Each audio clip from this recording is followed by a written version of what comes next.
shoot. And next, when you observe the a typical flower consists of mainly four parts. There is a calyx, corolla, and androecium. Okay, calyx, corolla, androecium, and gynoecium. And next, when you observe here, all the sepals in a flower represents the calyx. All the petals in a flower represents the corolla. And this calyx and corolla together, we are calling it as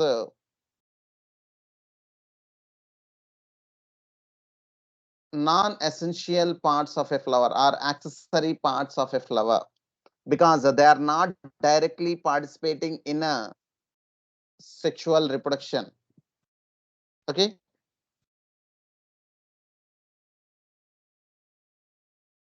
Okay. But when you observe the remaining two parts, that is the androecium and the gynoecium.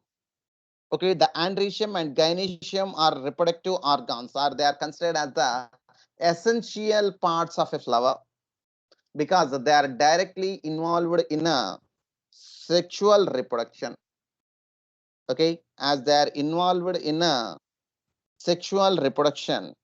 Okay, we are calling as this androecium and gynoecium as the essential parts of a flower, and okay, and important reproductive organs.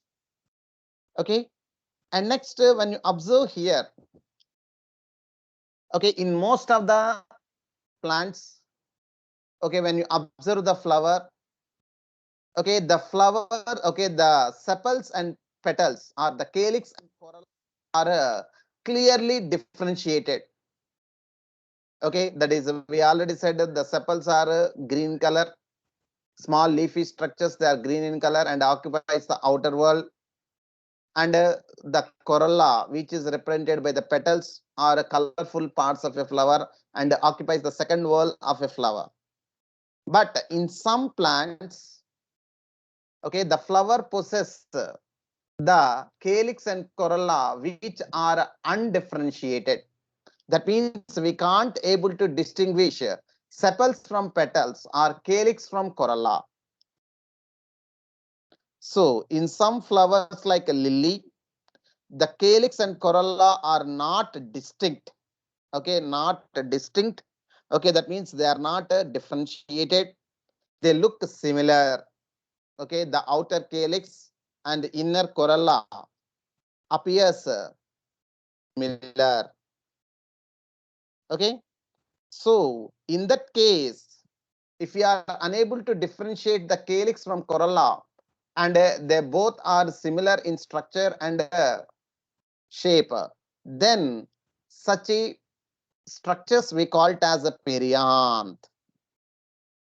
Okay, that is together, that okay, the calyx and corolla together, we call it as a perianth. Okay, and the structures, okay, that is the calyx, we are calling it as sepals. Okay, the sepals in a flower together we are calling as calyx. And next, the petals in a flower together we are calling it as corolla. In the same manner, the individual structures in a perianth we call it as tepals. What they are called as tepals. Understood? Anybody saying?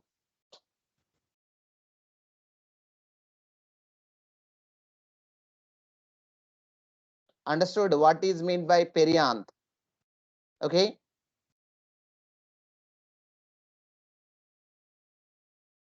okay, perianth means, okay, the flowers in which the calyx and corolla are not distinct. That means they are similar. Okay, in that case, we are calling it as a perianth, and the individual structures we call it as a tepals. Okay, and next, okay, generally when you observe a typical flower, a typical flower consists of all the four floral parts, that is the calyx, corolla, androecium, and gynoecium. But okay, such flowers we call it as a complete flowers. Okay, such flowers called complete flowers. But okay, some flowers do not have all the four floral parts.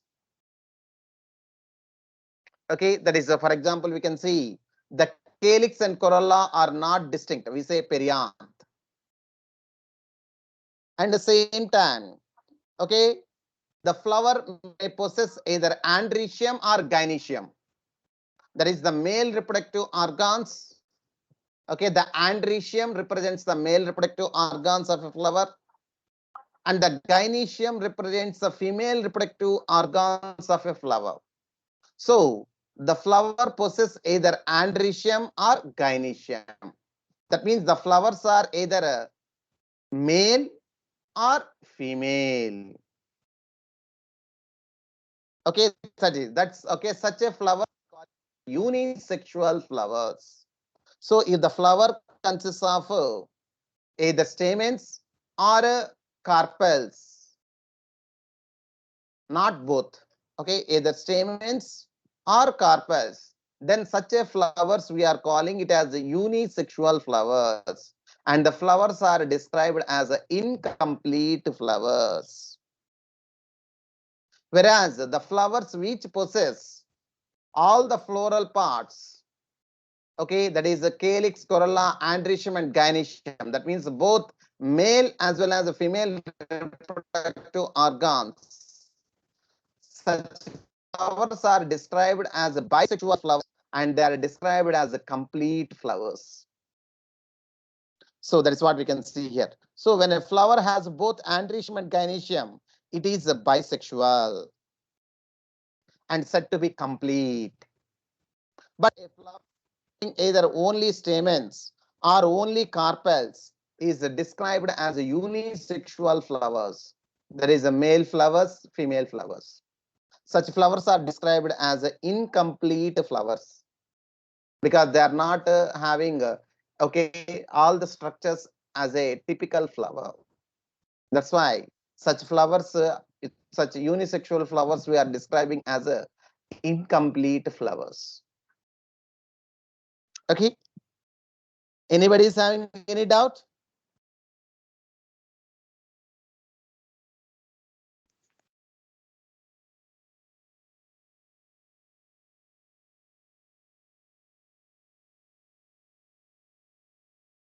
Okay. And next, symmetry. Okay, already while we are discussing about animal kingdom, okay, we have symmetry. Okay, that is a radial symmetry and a bilateral symmetry. That is, if the organism, okay, if the organism or if the animal is cut into two equal halves in any plane passing through the center, we are calling it as radial symmetry. Okay, and at the same time, okay, if you are able to cut the animal into two equal halves in only one plane passing through the center, we are calling it as a bilateral symmetry. So here, that means here the symmetry is representing the arrangement of different body parts in an organism. In the same manner, if you observe the flower, okay, the flower is also showing the symmetry. That means the floral parts are also arranged in a particular order, in which a flower can be cut into two equal halves in any plane passing through the center, just like just like a radial symmetry. And such flowers which are showing, okay, this radial symmetry, such flowers are described as actinomorphic flowers. Okay, such flowers are described as actinomorphic flowers. Okay, and the flowers which are showing bilateral symmetry, that means if the flower is able to cut into two equal halves in only one plane passing through the center, then such flowers are showing bilateral symmetry, and such flowers are described as zygomorphic flowers. Okay, active flowers and zygomorphic flowers. Okay, actinomorphic flowers are showing a radial symmetry. That means the flower can be cut into two equal halves. That means the floral parts are arranged in such a way that the flower can be cut into two equal halves in any plane passing through the center of the flower. Okay, such a type of flowers are described as actinomorphic flowers. Okay, and next, and if a flower is showing bilateral symmetry, that means if you are able to cut the flower into two equal halves in only one plane passing through the center, then such flowers are described as zygomorphic flowers. So we can see here. So in symmetry, the flower may be actinomorphic, that is the symmetry, or zygomorphic, that is a bilateral symmetry. So when a flower can be divided into two equal radial halves in any radial plane passing through the center, it is said to be actinomorphic. Example, mustard, datura, chili. Okay, mustard, that is brassicaceae. Okay, brassica. Okay, brassica, datura stramonium, that is the scientific name of datura, and chili, that is a capsicum annum. Capsicum, okay, generally we say capsicum, but that capsicum came from the chili. Okay, when you observe that, okay, hybrid variety of chilies, we say, okay, that is the combination of different varieties. Okay, that is done. Okay, that is a hybrid variety. Okay, when you observe here, the chili, the scientific name of chili is capsicum annum, annum. Okay, annum. Okay, that is okay. In all this, we'll find actinomorphic flowers. That means the flowers which are showing radial symmetry. And next, when it can be divided into, that means when a flower can be cut into two similar halves only in one particular vertical plane, it is described as a zygomorphic. Okay, example, pea, gulmohar, bean, cassia. Okay, that means in most of the leguminous plants, okay, that is the grams, beans, peas. Okay, gulmohar also belongs to leguminaceae. And next, cassia. Okay, cassia. Okay, which belongs to the family Cisalpinaceae. Okay, cassia. Okay, in all this, we'll find zygomorphic flowers. Okay, and along with this, there is a third type, that is asymmetry. Okay, the flowers are also asymmetrical. That means a flower is asymmetrical or irregular if it cannot be cut divided into two similar halves by any vertical plane passing through the center, as in canna. Okay, in case of canna, we'll find asymmetrical flowers. Okay, that means the floral parts are arranged irregularly in such a way that we can't able to cut the flower into halves.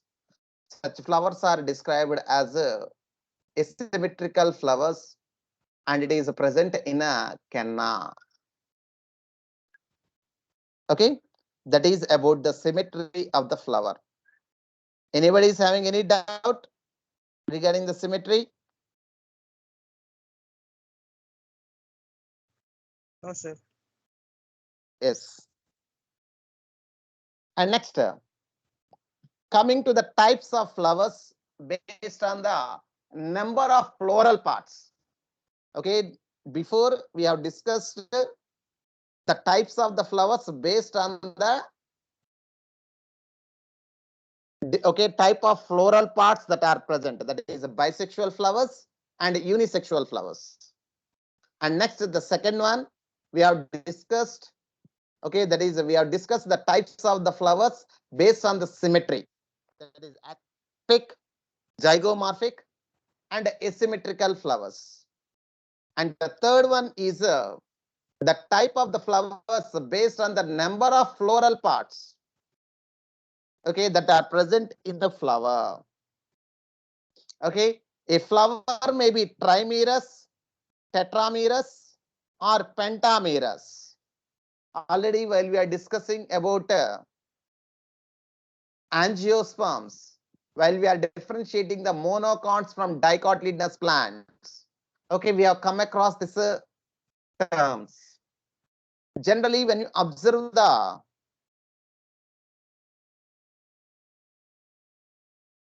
monocotyledonous flowers, in monocotyledonous flowers, in most of the monocotyledonous flowers, the flowers possess the different floral parts of 3 or multiples of 3. That is a 6, 3 sepals, 3 petals, 6 stamens, tricarpellary,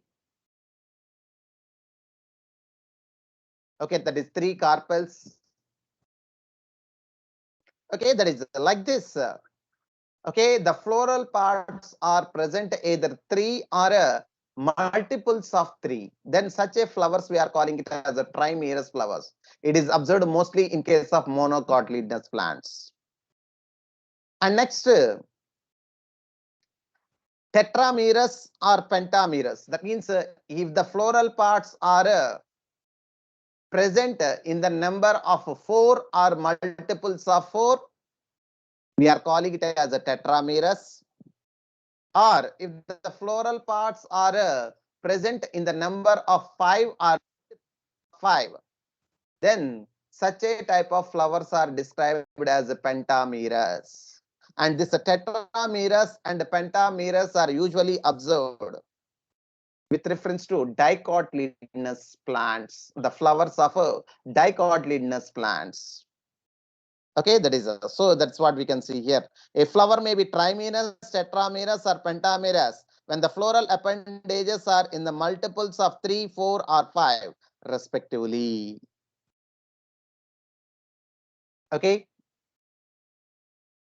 And next, and next in the starting, and in the introduction of a flower itself, we have discussed this one. Flowers with the bracts.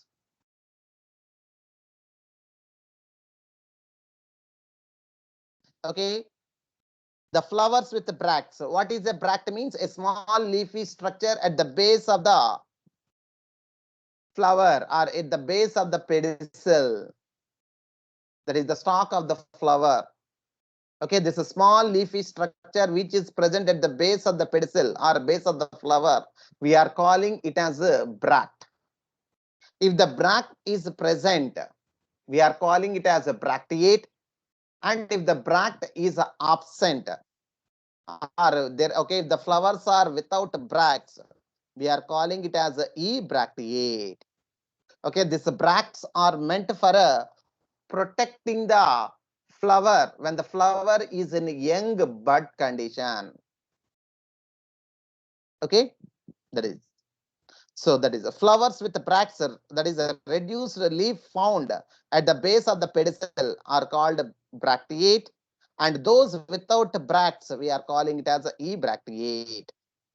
Understand? We come across all these points discussing about the families and a semi-technical description of a flowers. All these terms we come across again. So remember thoroughly, because we'll use terms, will not explain detail while representing the semi-technical description. We use these technical terms only. When you remember, when you got that word, you have to remember the definition of that. And next,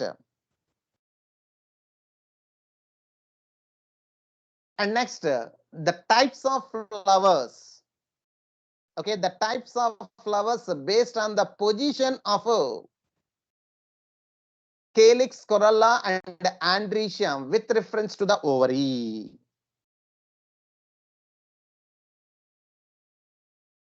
On thalamus, because all the floral parts are arising from the thalamus only, no. So based on the arrangement of this calyx, corolla, and androecium with respect to the ovary on the thalamus, the flowers are described as three types. That is hypogynous, perigynous, and epigynous flowers. Hypogynous. Okay, one thing you have to remember, the term hypo represents lower. Gynous means gynoecium. That means here it represents ovary, which is the part of gynoecium. Okay. So hypo means lower. Epi means upper. Peri, around. That is surrounding. Perimeter. Okay, that is a surface area of the circle. We say perimeter. No. In the same manner, okay, surrounding. The surrounding of a gynous. So that is a gynoecium. That is ovary. So that is a hypo, epi, and peri. That's what we can see here. So based on the position of calyx, corolla, and androecium in respect of the ovary on thalamus, the flowers are described as hypogynous, perigynous, and epigynous flowers. So that means we have discussed the different types of flowers based on different conditions, based on the type of essential flora. Okay, that is based on the type of essential or reproductive organs that are present in a flower. Are calling it as bisexual or unisexual flowers.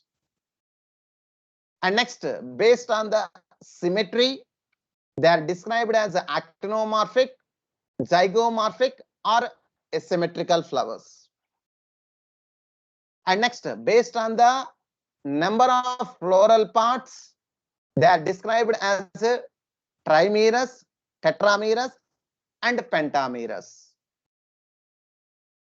And next, the flowers based on the presence or absence of bracteate and ebracteate flowers. And next, flowers based on the position of different floral parts with respect to ovary. Okay, that is epigynous, perigynous, and epigynous flowers. So different, okay, different structures. The types of the flowers are also varying.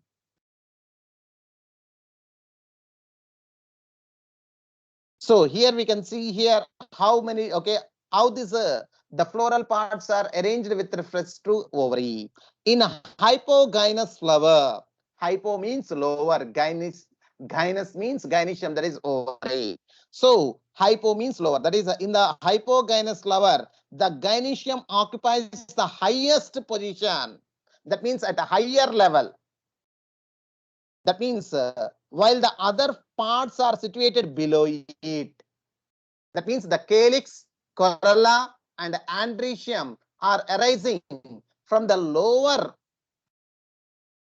region of the ovary, and the ovary is present at the higher position. Okay, we can see here. First diagram.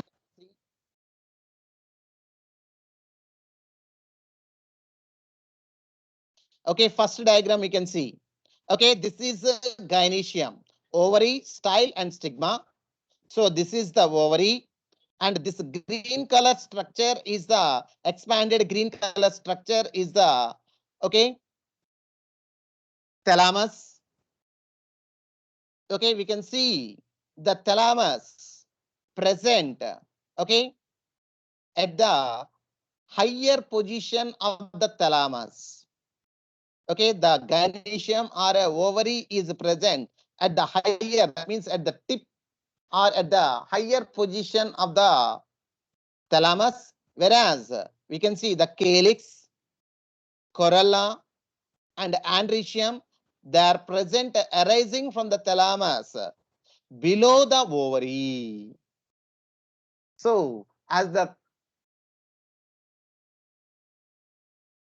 ovary is present at the higher position, and the remaining other floral parts, calyx, corolla, and andrecium, are arising from the thalamus below the ovary. That's why such flowers are described as epigynous flowers. Okay, we can see here.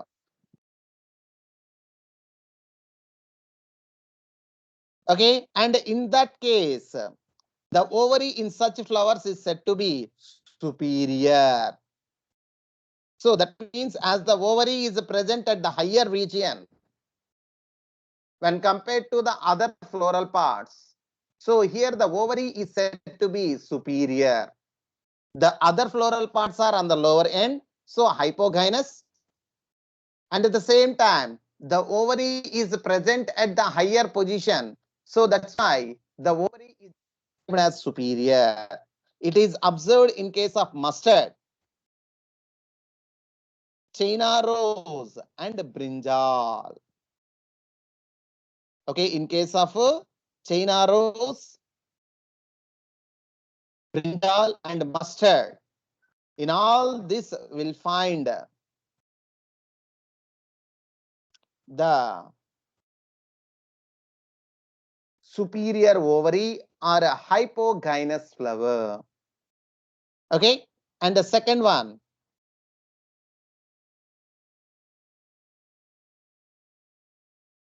okay, second one, okay, B and C both are perigynous only.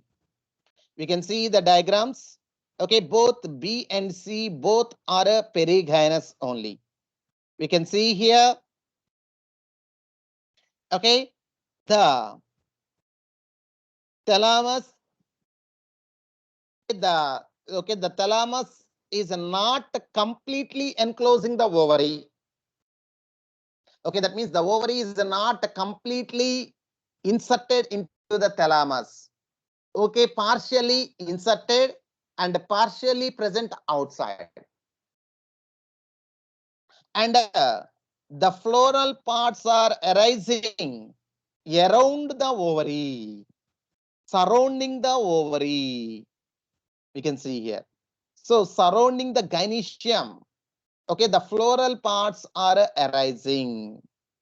Okay, that is such a flowers we said as a perigynous flowers, and the flowers are okay, and the ovary is described as a half superior or half inferior, because half is present inside and half is present above. So that's half inferior. Either we can say half inferior or we can also say half superior, because it is not completely above, it is not completely below, it is present in between. That's why we say it as a half inferior, or we can also say it as a half superior. Okay, and such flowers are observed in case of rose, plum. Okay, in case of plum, okay, rose, and in case of peach, okay, we'll find such flowers, that is a perigynous flowers.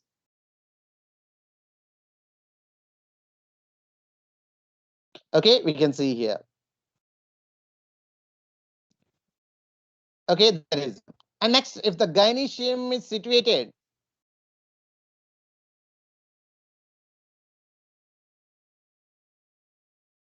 okay, if the gynoecium is in the center and other parts of the flower are located on the rim of the thalamus, that is surrounding the thalamus, almost at the same level, it is called perigynous.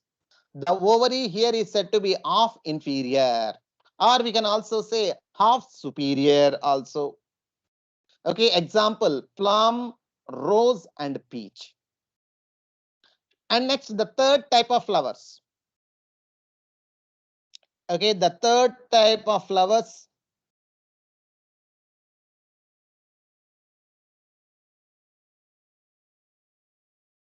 Okay, we can see very clearly the okay, this green color structure is the thalamus.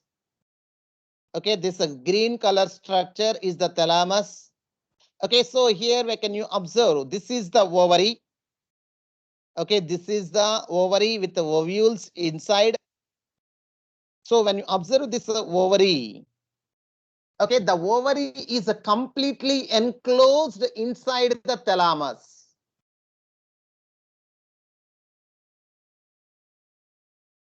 Okay, and the floral parts are arising above the ovary of the thalamus. Okay, we can see calyx, corolla, and androecium. Okay, they are all arising from the thalamus above the ovary. Okay, such a flower is described as a epigynous flowers. And the ovary is said to be inferior because the ovary is present inside, lower the other floral parts. Understood? Okay, that is what we can see here.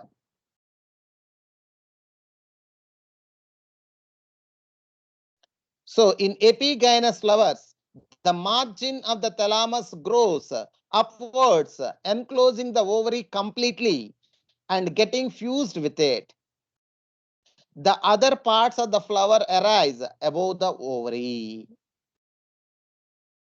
The other parts of the flower arise above the ovary. Hence, the ovary is said to be inferior.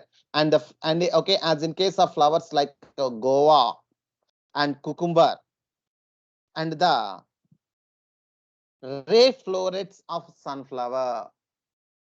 Okay, when you observe the sunflower, okay, sunflower is not a flower, it is a inflorescence. Okay, and in a sunflower, we'll observe small structures now. Okay, small petals, like actually they are not petals, they are the act. Okay, a large number of flowers are arising compactly on one expanded peduncle. There is the axis, floral axis, expanded. Okay, floral axis. A large number of flowers are arranged in a compact manner. Okay, that's why. Okay, it is described as the inflorescence, not a single flower, a group of flowers. And each structure we calling as a floret, a ray floret of sunflower, which represents the bisexual flower. So we'll find two types of flowers, disc florets and ray florets. Okay, disc florets are unisexual and they are male, whereas ray florets are bisexual.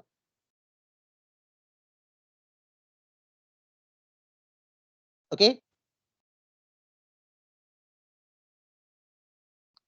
Okay, that is okay. That is about the different types of flowers based on the position of calyx, corolla, and androecium with respect to the ovary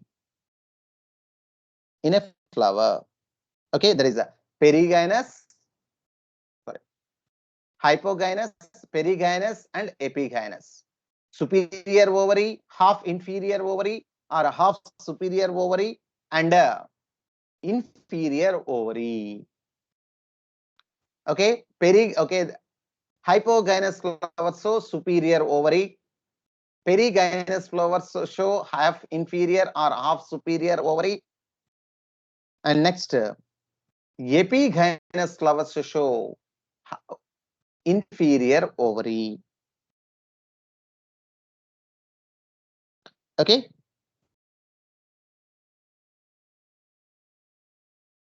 Anybody is having any doubt regarding the types of flowers?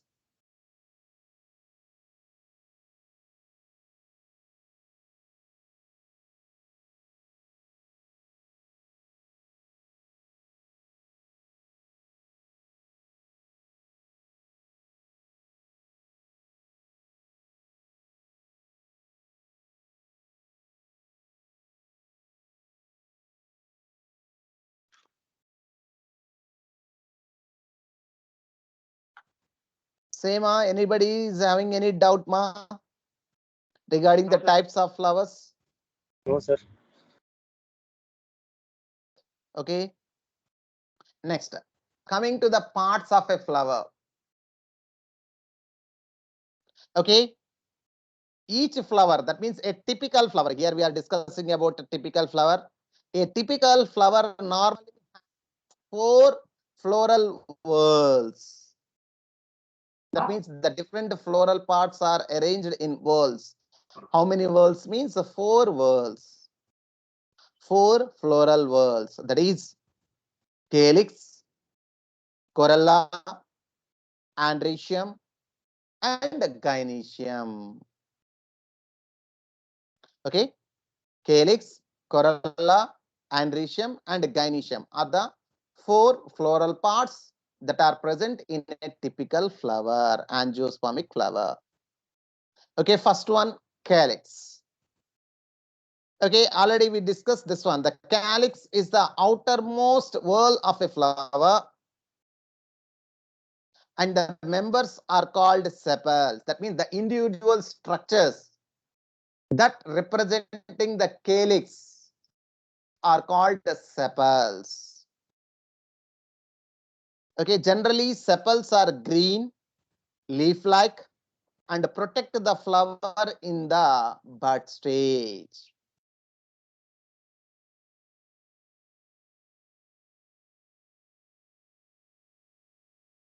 Okay, so generally they are green in color, leaf-like structures, and their function is to protect the flower in the bud stage. That means when the flower is in closed condition, okay, the remaining other floral parts are enclosed inside, and the sepals or calyx will be covering those structures and protecting the floral parts which are present inside. And next, the calyx may be gamosepalous, that is sepals united, or polysepalous, that is sepals are free. Okay. For example, when you observe the datura, okay, when you observe the datura, in datura, we can observe the sepals are fused and they are appeared like a tubular structures, long tubular structures, because they are united with one another and they are not present separately. Okay, such a sepals, okay, the sepals are united with one another and forms a tubular like structures.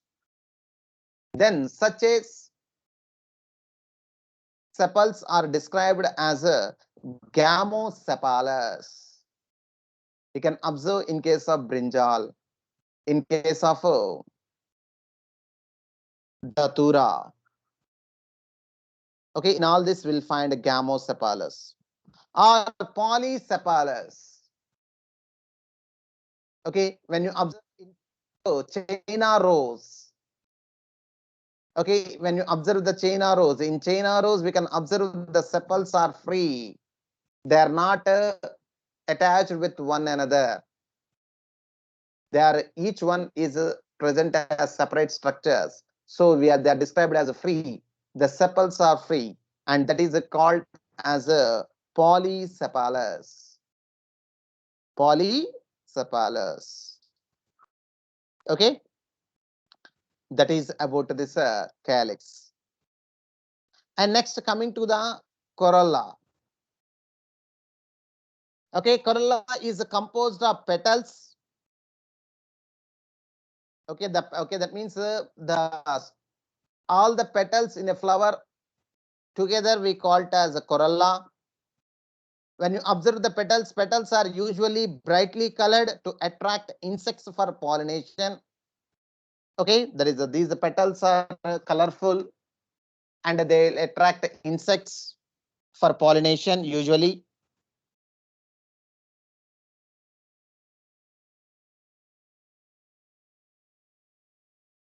Okay, and next, okay, when you observe the corolla like calyx, the corolla may also be united or free.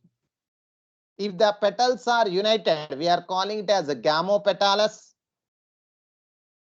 Okay. In case of Datura itself, we can also observe the petals are also united. So gamopetalous.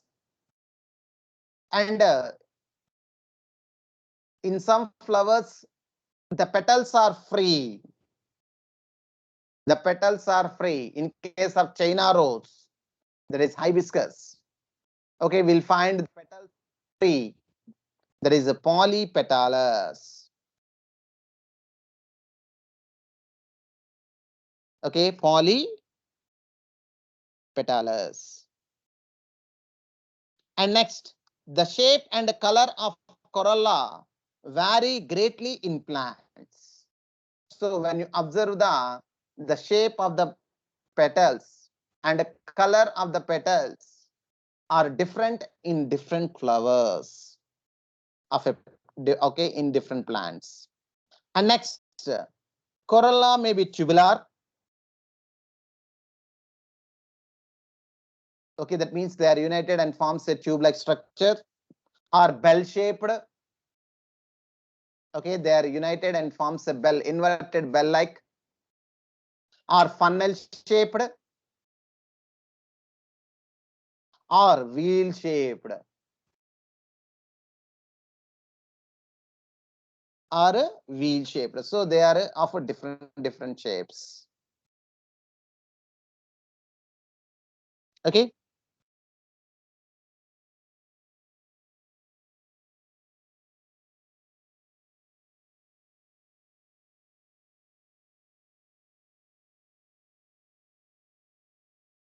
Okay, here we can see the flowerma, a typical angiospermic flower, which is having all the floral, okay, 4 floral parts. We can see the pedicel, the stalk of the flower called pedicel. And next we'll find the thalamus. And from the thalamus, we can observe the arising of the sepals called calyx. Okay, the sepals in a flower all together we are calling as calyx. And next, okay, we can see the 5 petals. Petals in a flower together we are calling it as a corolla. Okay, here it is okay, light pink in color. Okay, and next we can observe the androecium and gynoecium. So you can see here the calyx. Okay, usually the calyx are the number of the sepals in a flower ranges from 3 to 5. Here we can see 5 sepals which are free, not united. Okay, and next we can see the corolla. Okay, corolla. Okay, the corolla different petals. There are 5 petals in this corolla. Okay, and we can observe the different types of corolla.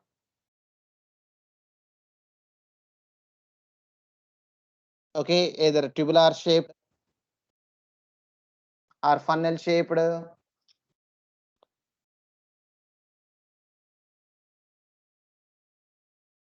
or wheel shaped or bell shaped. Okay, like this we can observe. And next,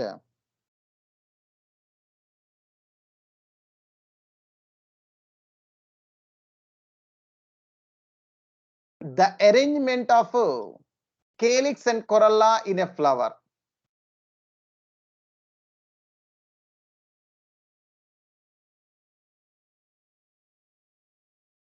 Okay, the arrangement of calyx and calyx or corolla. Okay, there is okay is described under the heading eastivation. Okay, a silent eastivation. Okay, TIVATION eastivation. Okay, the mode of arrangement of sepals or petals in floral bud with respect to the other members of the same whorl is known as eastivation. Okay, for example, if we take sepals, okay, if we take calyx, okay, for suppose in that flower, how many sepals means some, okay, we'll say 5 sepals are present representing the calyx. When you observe all these 5 sepals, they are arranged in a particular order with respect to the other sepals in that whorl. Okay, in the same manner, the petals also. For suppose if there are 5 petals representing the corolla, okay, the arrangement of different petals in the whorl to the other petals in a flower. Okay, and this mode of arrangement of sepals or petals in floral bud with respect to other members of the same whorl is known as estivation. Okay, there are a large number of different types of estivation or different arrangements we'll observe with reference to sepals or petals in a flower. But of that, the major types, okay, the main types of estivation are a valvate, twisted, imbricate, and vexillary. That means there are 4 main types of estivation. That is arrangement of sepals or petals in a flower. Okay, valvate, twisted, imbricate, and vexillary. Okay, okay, we can see here.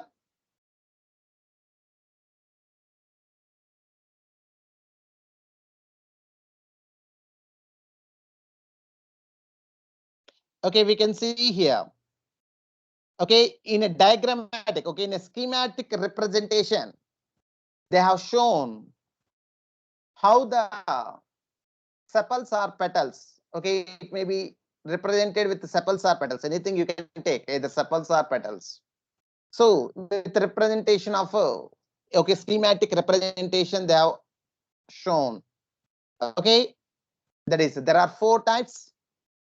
Okay, this is valvate, and this is a twisted, and this imbricate, and this is vexillary. So 4 different types of estivation. Okay, first of all, when you observe valvate, okay, in valvate type of estivation, we can see, okay, the sepal, one sepal in, okay, one sepal is not overlapping with the another sepal. That means the end of one sepal is not overlapping with the end of another sepal or adjacent sepal. Okay, they are completely differentiated. We'll not observe any overlapping. All the 5 sepals or petals are present individually. They are not end of the sepal or petal is not overlapping with the adjacent end of either sepal, okay, sepal or petal. Okay, they're completely different. Okay, are differentiated completely. So such a arrangement of florals or sepals or petals we are calling as a valvate type of estivation. We are calling it as a valvate type of estivation. And next, the second one is twisted. Twisted, that means when you take different structures and you compress, what happens? One will overlap with the another one. Okay, one will overlap with the another one. The same manner we observe twisted, because when they are compressed, they will be like that. So here also the same manner we can observe. So we can here, okay, this is one, okay, if you say this is one sepal, Okay, one end of the sepal is overlapping the adjacent sepal, and we can see this sepal also overlapping the adjacent sepal. Okay, the end of one sepal is overlapping the adjacent sepal. All the five are overlapping one over the other one. One end overlapping and one end is towards the inner side of the another side of the sepal or petal. Okay, such a type of arrangement we are calling it as a twisted. So one end is overlapping and one end is present towards the inner side. That means, okay, one is above, one is lower. One end is okay overlapping and one end is on the lower end. Okay, because one is over. Okay, the all the five are overlapping its adjacent floral part. Okay, such a type of arrangement we are calling it as a twisted type of estuation. And a third one, that is imbricate type of estuation. In imbricate type of estuation, one sepal will be present completely the ends of both the ends of one sepal will be completely towards the inner end, and when you observe one sepal, ends of one sepal are present completely towards the outer side. So one sepal is present towards inner, not complete, okay, not overlapping. They are present towards the inner side, and one sepal is completely overlapping the adjacent floral part. Okay, here we can see it is overlapping on both the ends, but here both the ends are towards the inner side. But when you observe the remaining three sepals are showing overlapping at one end, and one end it is not overlapping. Here we can see it is overlapping. One end it is overlapping, one end towards the inner side. One end overlapping, one end inside. One end overlapping and one end inside. So, okay, there are only five sepals or petals are present. In that, one sepal will be completely towards the inner side, and one sepal is present to completely towards outer, both the ends towards outer, whereas the remaining three are overlapping. One end overlapping and one end towards the inner side. Okay, such a type of arrangement we are calling it as a imbricate type of estuation. Okay, imbricate type of estuation. And the fourth one is vexillary type of estuation. Okay, that one we'll discuss in the next class.